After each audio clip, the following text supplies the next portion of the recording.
ہم ایک بہت بڑے عالمی قحط کا شکار ہونے والے ہیں۔ کیا اس خوفناک وارننگ کا کسی کو اندازہ ہے جو گزشتہ چند مہینوں سے دنیا بھر کے سائنسدان، عالمی ادارہ خوراک، ورلڈ بینک اور لاتعداد عالمی تنظیمیں دے رہی ہیں؟ کورونا کی وجہ سے خوراک کے ذخیروں میں جو کمی واقع ہوئی ہے، اس کے نتیجے میں اس وقت دنیا میں بھوکوں کی تعداد 80 کروڑ تک پہنچ چکی ہے۔ کورونا سے پہلے یہ تعداد اندازاً 13 کروڑ تھی۔ ان 80 کروڑ میں سے 24 کروڑ ایسے ہیں جو مکمل فاقہ زدگی کی وجہ سے موت کی آغوش میں جا سکتے ہیں۔ یہ سب صرف گزشتہ سال کے کورونا کی وجہ سے نہیں ہوا، بلکہ اللہ تبارک و تعالیٰ اس دنیا پر گزشتہ 10 سالوں سے پے در پے ایسی آفات و بلیات نازل کرتا رہا ہے، جس کے نتیجے میں آج یہ کیفیت ہے کہ اس دنیا کو 2021 میں ایک خوفناک خوراک کے بحران کا سامنا ہونے والا ہے۔ آج سے ایک دہائی قبل جب افریقی سوائن فلو آیا تھا تو اس کے اثرات اس قدر گہرے تھے کہ امریکہ کے ادارے US centres for disease and prevention کی رپورٹ کے مطابق صرف امریکہ میں 5,75,000 افراد ہلاک ہوئے تھے، اور ان میں 80% ایسے تھے جو 65 سال سے زیادہ عمر کے تھے۔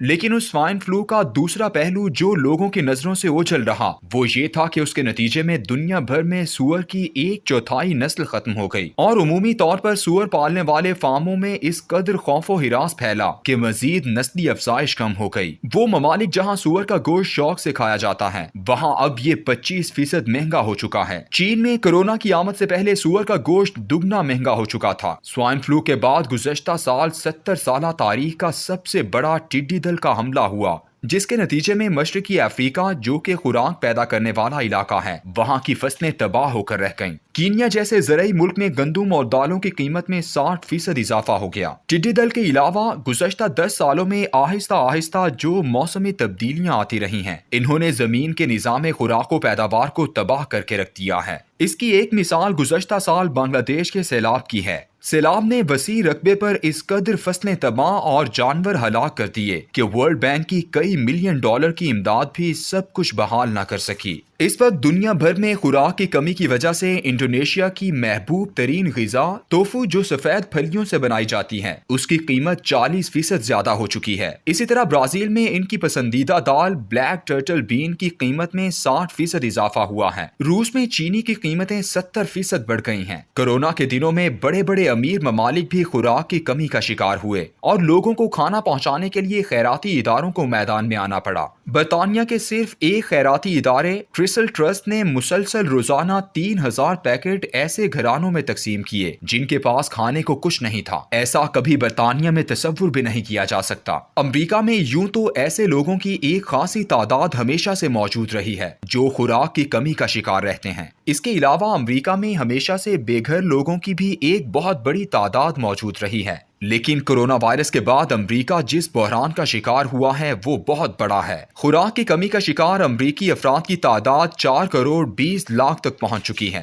اور ان میں سے 1 کروڑ 30 لاکھ بچے ہیں۔ تازہ ترین سروے جو USDA نے امریکہ کے گھرانوں سے متعلق کیا، اس کے مطابق گزشتہ 2 سالوں یعنی 2019 سے اب تک امریکہ میں 3 کروڑ 85 لاکھ لوگ بھوک کا شکار ہو چکے ہیں، اور 1 کروڑ گھرانے آج بھی وہاں ایسے ہیں جو اپنے بچوں کو مناسب خوراک فراہم نہیں کر سکتے۔ یہ ایک ایسی آفت ہے جس کا سامنا 2021 میں ہر غریب اور امیر ملک کو کرنا پڑ سکتا ہے۔ عالمی بینک کے اندازے کے مطابق دنیا کے 110 ممالک بھوک کے مسئلے کا شکار ہوں گے، جن میں 50 ممالک تو ایسے ہیں جہاں مہنگائی اور خوراک کی کمی قحط کی صورتحال پیدا کر سکتی ہے۔ ان تمام ممالک میں اکثریت غریب ملکوں کی ہے۔ کیا یہ خوراک کی کمی کا عذاب اچانک ہم پر نازل ہوا ہے؟ نہیں، ہرگز نہیں۔ انسان نے غریب لوگوں کی بھوک سے فائدہ اٹھا کر سرمایہ بنانے کا کاروبار گزشتہ 1 صدی سے نہایت ظالمانہ طریقے سے شروع کر رکھا ہے۔ دنیا کی امیر ترین اقوام اس دنیا میں موجود پانی اور خوراک کو جس تیزی سے چاٹ رہی ہیں اور جس طرح اپنی عیاشی کے لیے دنیا کے نظام خوراک کو تباہ کرنے پر تلی ہوئی ہیں،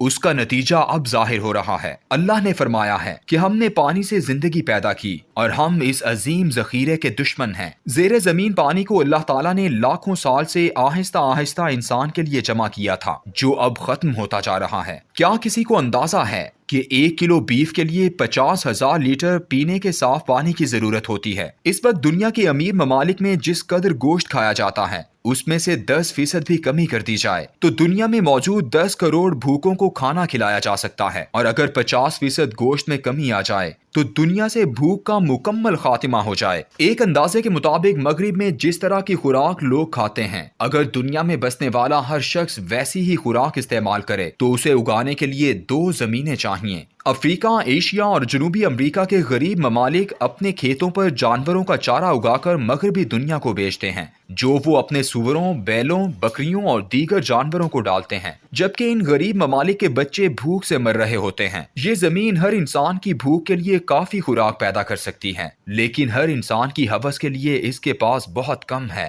یہ تو مغربی دنیا کا عام آدمی ہے جس کا لائف سٹائل دنیا بھر کی خوراک کے ذخیرے کو تباہ کر رہا ہے۔ لیکن اصل مسئلہ اور ہے، اور وہ بہت گہرا ہے۔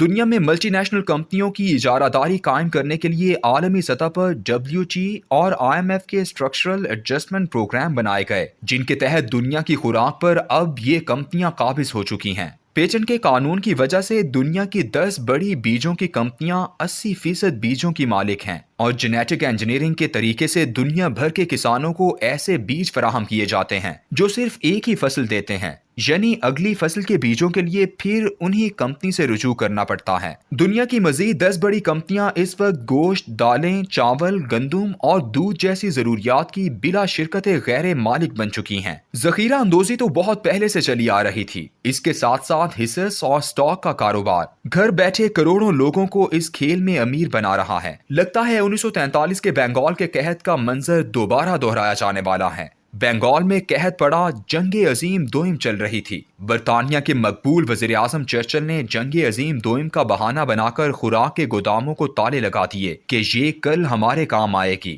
اس ظلم کے نتیجے میں 45 لاکھ بنگالی بھوک سے تڑپ کر مر گئے، جن میں سے 95% مسلمان تھے۔ دیکھنا یہ ہے کہ 2021 میں کون کون سے ملک بنگال کی طرح قحط زدہ ہوتے ہیں، اور کون کون سے سربراہان چرچل جیسا ظالمانہ کردار ادا کرتے ہیں۔